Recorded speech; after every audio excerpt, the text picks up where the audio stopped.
Lorient, le port de pêche, peu de temps après l'an 2000.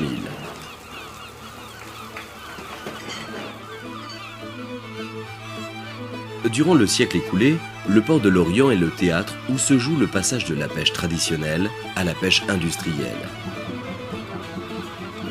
Témoins muets, l'ancien slipway et le bâtiment que l'on appelle la glacière ont encore à révéler la part active qu'ils vont prendre dans l'histoire de la pêche moderne.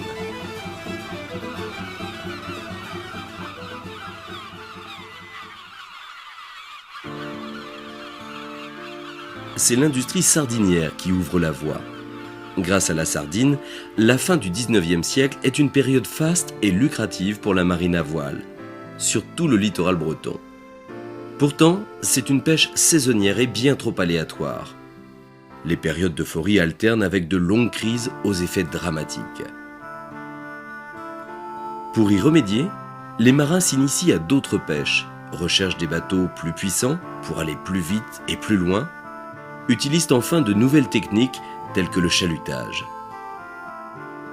Le Tony Dundee fera alors la réussite économique de l'île de Groix.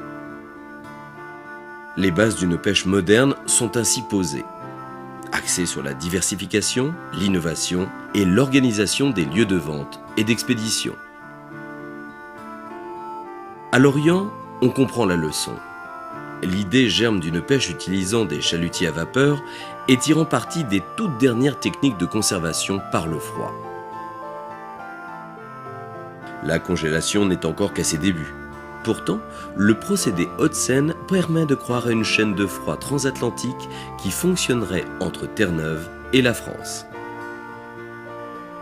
L'idée de la chaîne du froid, c'est d'aller chercher du poisson à Saint-Pierre-et-Miquelon, le transporter, l'amener ici à Lorient, alors soit directement chez les mareyeurs ou soit mis en stockage dans la glacière. Cette chaîne du froid a considérablement modifié la dégustation, je dirais, du poisson, parce que ce poisson restait frais. Tous les Français pouvaient l'avoir le jour qu'ils désiraient, en temps et en heure, car les moyens de transport se sont mis à la disposition, je dirais, de ce poisson, comme les trains. Sortant de la guerre de 1914, la nécessité d'un nouveau type de port de pêche moderne prend corps. Et c'est à Lorient qu'il se fera.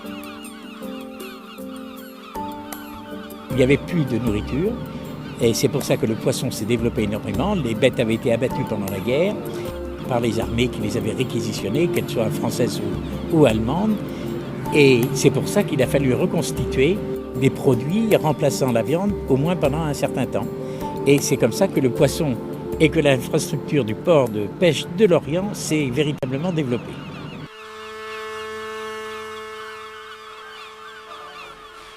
En ce début de siècle, le port de Lorient est bien trop à l'étroit. Il doit se déplacer s'il veut survivre. C'est au député maire Louis Naille que revient l'initiative de créer un nouveau port pour la ville. Il va ainsi défendre avec acharnement, au plus haut niveau, les atouts lorientais pour y implanter le premier véritable port de pêche moderne français. Après diverses propositions, c'est en 1918 qu'il confie à l'ingénieur Verrière le soin d'en étudier le projet. Henri Verrière est un polytechnicien qui connaît déjà Lorient pour y avoir vécu de 1902 à 1910. Vers cette époque, je me promenais fréquemment à pied dans les environs immédiats de Lorient. Et je m'arrêtais volontiers sur la pointe rocheuse située devant le casino de la Perrière. Cette pointe donnait immédiatement accès à de grandes profondeurs d'eau, où je voyais, moyennant la construction d'un appontement, un mouillage excellent pour les chalutiers à vapeur, qui, à marée basse, échouaient dans le port de Lorient. Je voyais déjà se dessiner les grands traits de mon œuvre future. Cette pointe de la Perrière, qui marque l'extrémité sud de la petite baie de Quiroman, séparée au nord par une étroite langue de sol de la rivière du Ter, et qui débouchait dans la rade en longeant le pays de Carnével. C'est dans cette baie de Quéromans que je construirai le port et sur le rocher de la pointe de la Perrière, j'établirai le frigorifique. Et quelle que soit la marée, il pouvait plonger. Alors marée haute ou marée basse, il y avait toujours de l'eau et il se plaisait beaucoup à regarder ce futur port qu'il imaginait tout en se baignant ici à la pointe appelée pointe de Quéromans.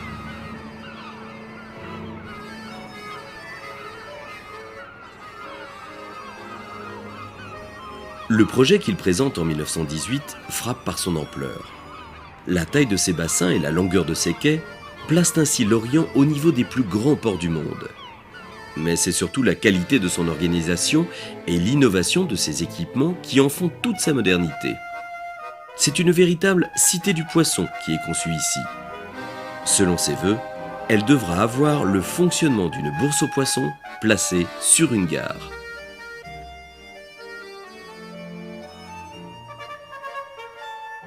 Le projet est basé sur la rapidité. Du quai de débarquement, on passe à la halle de vente, puis aux magasins de mareyeurs qui eux-mêmes ouvrent directement sur la gare de chemin de fer.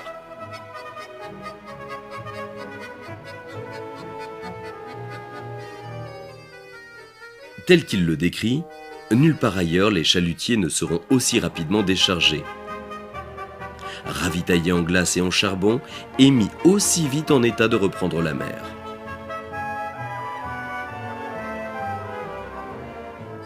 Les techniques les plus en pointe seront utilisées. Des grues sur portiques roulants, des chariots électriques, tapis roulants.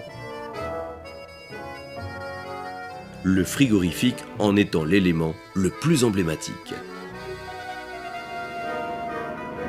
Au départ, ça a été mal vécu, la construction de la glacière, parce que les projets de Verrières ont été traités de pharaoniques, de deuxième Versailles, pour montrer l'importance des travaux, que les décideurs lorientais se prenaient pour des Louis XIV.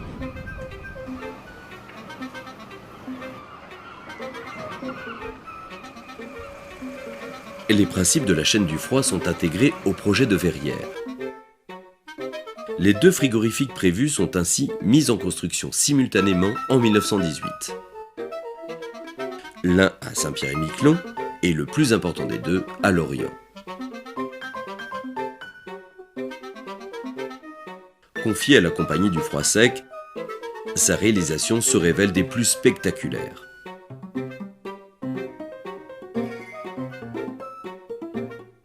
Il aura fallu près d'1 millier de tonnes de maçonnerie pour sa construction.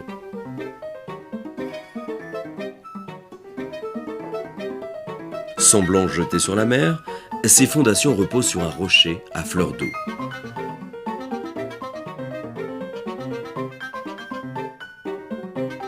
Il est composé de 3 niveaux de chambres froides servant au stockage. Au 4e étage est fabriquée la glace.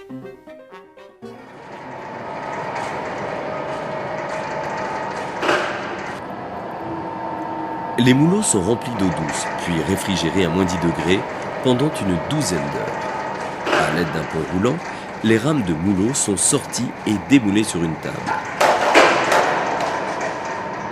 Il y avait des glissières. Alors comme on se trouvait au 4e étage, la glace venait seule au 3e et au 2e étage. Ça glissait. Les pains de glace de 25 kg descendent alors le long de toboggans pour être soit stockés, soit concassés par les broyeurs.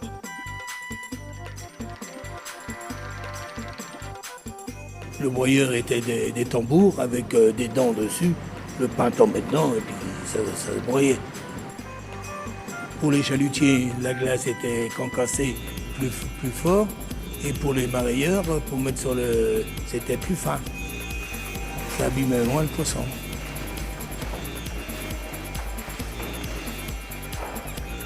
Ici, on faisait les 3-8. 6h, 14h, 14h, 22h, et la nuit, 22h, 6h de retour. Au début, parce que par la suite, vu que la glace ne sortait plus beaucoup, on a supprimé le quart de nuit. On était 12 par équipe à peu près, donc ça faisait une quarantaine de personnes en 24 heures ici. Plus dans la journée, on embauchait des gars, 3, 4 ou 5, pour donner un coup de main, pour mettre dans le broyeur. Il y a des années, on travaillait 365 jours sur 365 jours.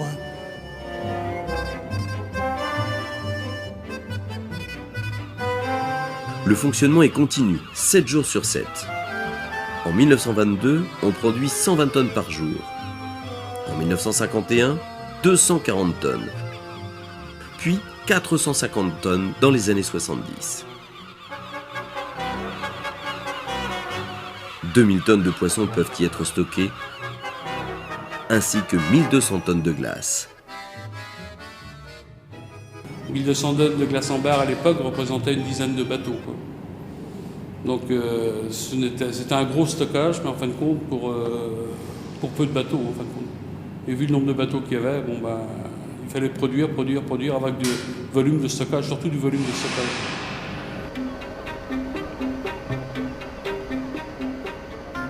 Alors au départ, on transportait la glace de la glacière au chalutier avec des tonneaux. Alors c'était des cuveaux en bois qui servaient donc pour ce transport et que l'on portait et que l'on vidait sur le bateau. Ensuite, il y a eu les charrettes.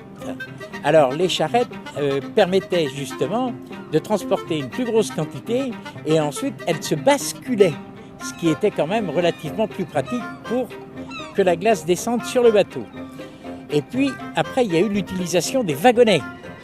Alors les wagonnets, ils ont été modifiés au cours du temps, puisque eux aussi ont eu d'abord, n'ont pas été basculants. Il fallait une pelle et descendre la glace à la pelle sur le chalutier. Ensuite, c'est le wagonnet qui s'est lui renversé. Et puis alors, le fin du fin, ça a été les tapis roulants qui sont arrivés et qui ont permis d'amener de la glace le plus près possible des bateaux et de charger directement la glace sur le bateau.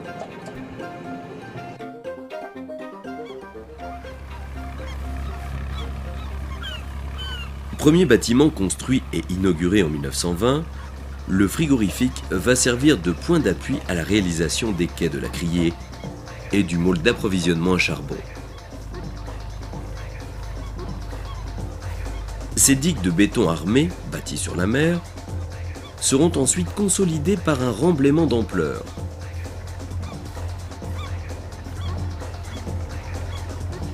La pose des voies ferrées desservant le port débute en 1926.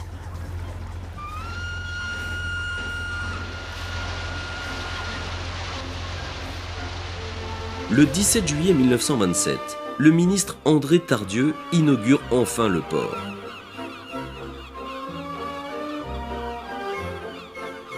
Il porte le nom de Port Louis Naille, en hommage à son initiateur, qui est décédé avant de voir son œuvre réalisée. Le même jour sera posée la première pierre de la nouvelle chambre de commerce.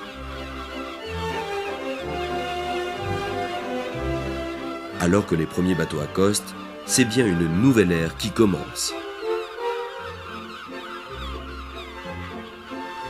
L'activité du port a déjà démarré. Pourtant, il reste à construire l'un de ses atouts essentiels.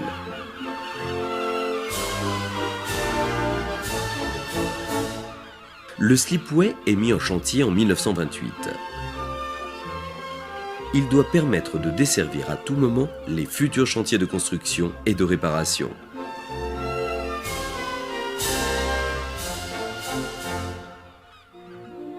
Il faut savoir que le premier chalutier qui est monté sur le slipway était l'Amérique. Tout un symbole. Ce bateau faisait 520 tonnes de poids brut et le pont n'était fait que pour 250 à 300 tonnes. Alors, ça a été un véritable exploit parce que ça s'est très très bien passé. C'est le premier ouvrage de ce type à être réalisé et l'idée est aussi révolutionnaire qu'efficace.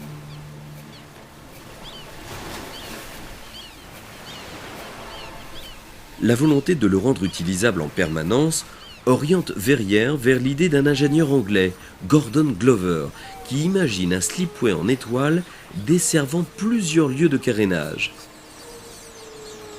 à l'image des garages de locomotives pour les chemins de fer. C'est une sorte de pont mobile auquel le chalutier accède par un plan incliné, manière de voie de garage, où il est échoué dans l'axe des rayons de cette plaque tournante. Les gars de l'Orient s'embarquent en souriant, largue au ciel, part au panneau, avant arrière, vire au galop, la caisse retourne, pleine de poissons, et l'on s'en vers la maison. Les gars de l'Orient débarquent en souriant.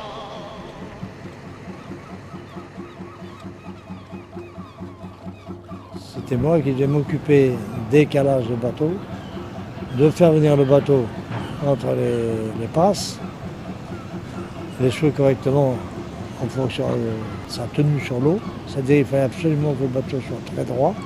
Nous avions des conventions avec le mécanicien qui, lui, me faisait signe. On communiquait avec des drapeaux.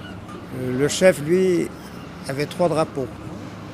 Il avait un drapeau rouge pour arrêter la manœuvre du treuil, un drapeau blanc pour me dire de monter et un drapeau bleu pour me dire de descendre. Une fois que le calage était préparé, on descendait le berre. Ce berre était mis à une certaine profondeur dans l'eau. On avançait le bateau dessus, tout en le calant de chaque côté. Et en ce moment-là, il y avait le chef mécanicien avec la gîte pour savoir si gîte à bâbord ou à tribord. Alors par un système de ballast, on arrivait à équilibrer le bateau. Et une fois que le bateau était bien équilibré, bien centré, on avançait légèrement le bateau en même temps que le berre. Quand l'arrière du bateau touchait, ça veut dire que c'était bien. Et après, le bateau s'assoyait sur le berre lui-même. Et en ce moment-là, quand il était bien assis sur le berre, le mécanicien nous faisait signe qu'on pouvait y aller. Alors on travaillait avec Takil Walkie et des feux verts, rouges et jaunes, quoi. Alors là, on savait que le bateau était bien calé. Alors il y avait des hommes de côté qui tiraient sur une corde pour faire glisser les cales qui étaient avec ce crémaillé là. Ces cales venaient bloquer la coque du bateau et à ce moment-là, on pouvait monter le bateau facilement. Et pas de problème. Là, on le montait, on le dirigeait sur sa voie de garage, une voie de garage qui était en étoile. Utilisant la technique de construction métallique, le pont est basculant et tournant. Capable d'accueillir sur cale 150 navires par an. D'un garage en 1932, on ira jusqu'à 7 voies de différentes capacités, allant de 150 à 1300 tonnes. On a eu quand même des bateaux jusqu'à 50 mètres à monter ici sur le slipway, et il y en a même eu un plus important, la série des Batrales, 84 mètres, qui est monté aussi sur le slipway.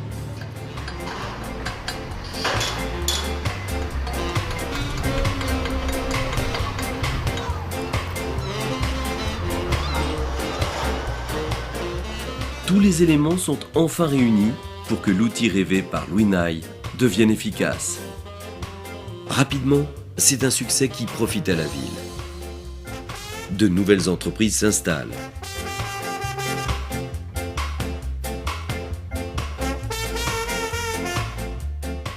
À l'aube de la Deuxième Guerre mondiale, l'Orient est un port majeur sur l'échiquier européen.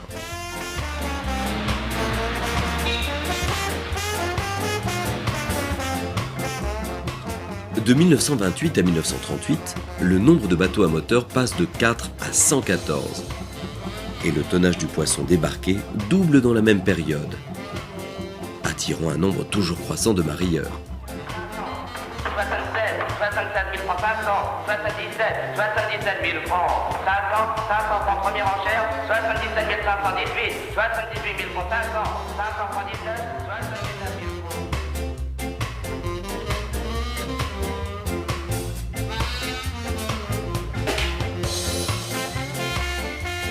La mise au point de nouveaux wagons isothermes permet de distribuer tout le territoire, passant même les frontières. Cela contribue également au succès.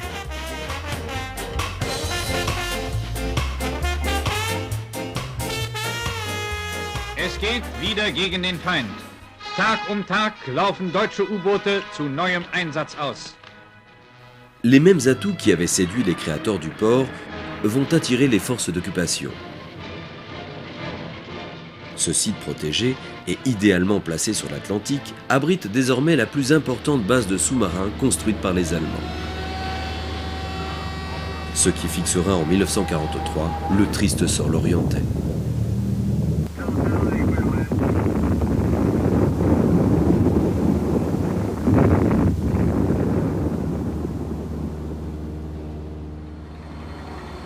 Le slipway a été modifié par la marine allemande dès 1940 pour recevoir des sous-marins de 4 et 500 tonnes, entre autres des types de bateaux qui avaient fait Scapa à flot et qui rentraient se faire réparer ici au port de Lorient. À l'heure de la reconstruction, la reprise des activités du port devient un enjeu national.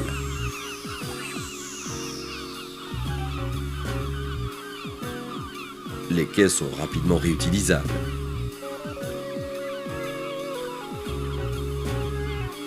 Le frigorifique endommagé est remis en fonctionnement et augmente ses capacités. La base de quai roman impose une réorganisation du port.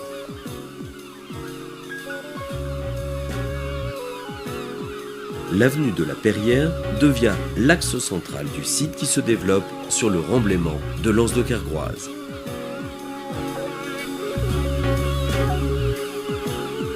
Le port entame ainsi une deuxième vie. Au fil des apports techniques, son aspect continue à évoluer.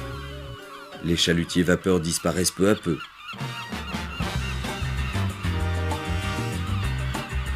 On voit les premières coques soudées en 1949. Les premiers treuils hydrauliques, les chaînes de débarquement avec tapis roulant, le convoyeur de glace. Le transport routier se développe, la gare tend à disparaître.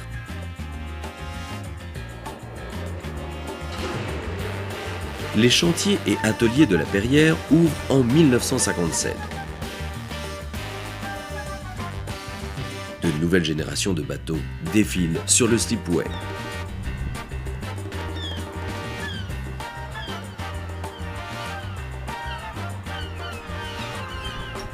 Étant donné que pendant la guerre, le poisson n'était pas exploité dans les zones de la région atlantique, et bien sûr, après la guerre, la ressource n'était pas celle que l'on a aujourd'hui. Donc beaucoup de poissons, beaucoup de bateaux et beaucoup de manœuvres.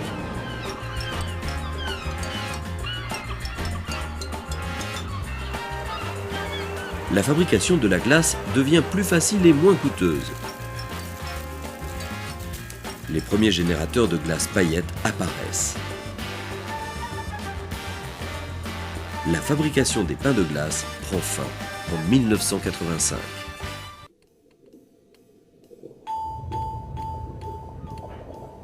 En 2002, le bâtiment frigorifique du port, donc l'ancienne glacière, produit aujourd'hui encore 80% de la glace utilisée sur le port. La tour sud, donc construite en 1986, représente le restant 20%.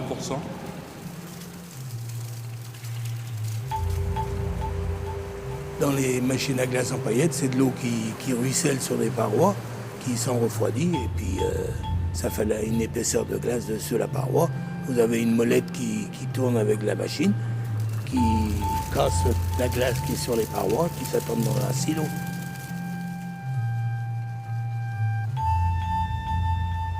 Dans les meilleures époques que j'ai pu connaître, il y avait 50 personnes qui travaillaient en glacière. Aujourd'hui, 3 personnes suffisent à produire la glace que nous produisons en 2001, en 2002 et en 2003.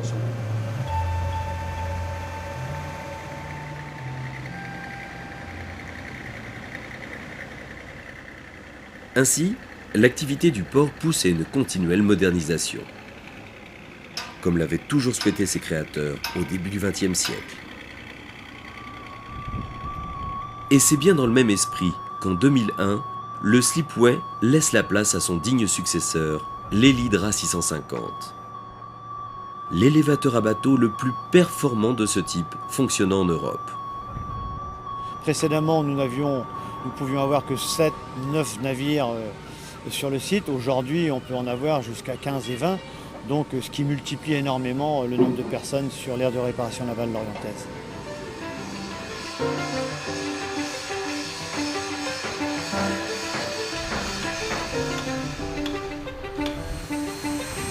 Un port de pêche est un tout très complet, il faut de la logistique, il faut une garde-marée, il faut de la glace, il faut de la réparation navale, des outils de réparation navale, des outils collectifs, je dirais, pour que les entreprises qui travaillent autour ou dans l'enceinte du port puissent accéder de façon économique à des outils qu'elles n'auraient pas les moyens toutes seules de se financer.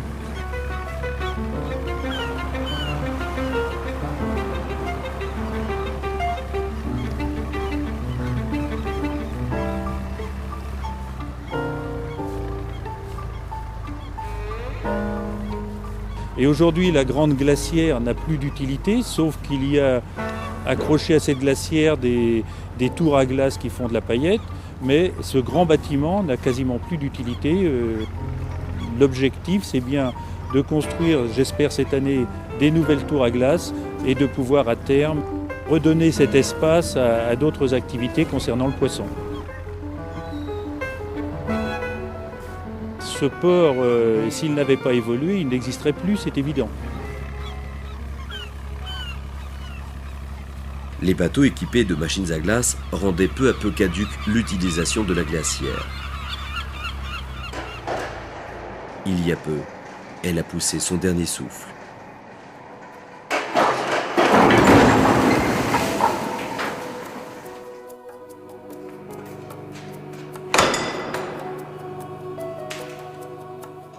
Il n'en demeure pas moins que c'est ce monument moderne qui cristallisa un jour l'idée de créer ici un port d'un genre nouveau, drainant près d'un siècle d'activité intense.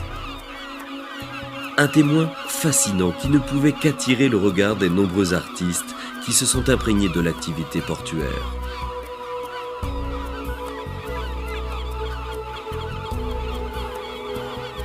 Leurs œuvres transmettant à jamais la poésie de ces lieux hors du commun. Je viens ici en fait depuis que je suis enfant. C'est un site qui m'a énormément intéressé par sa dynamique, par son caractère un peu invraisemblable aussi, de forme et de volume dans l'espace comme ça. Et surtout la matière colorante de la peinture navale qui s'étalait sur l'ancien chantier, sur les murs, sur les coques, sur les sols, sur les poteaux électriques, sur les échelles, enfin on en voyait partout.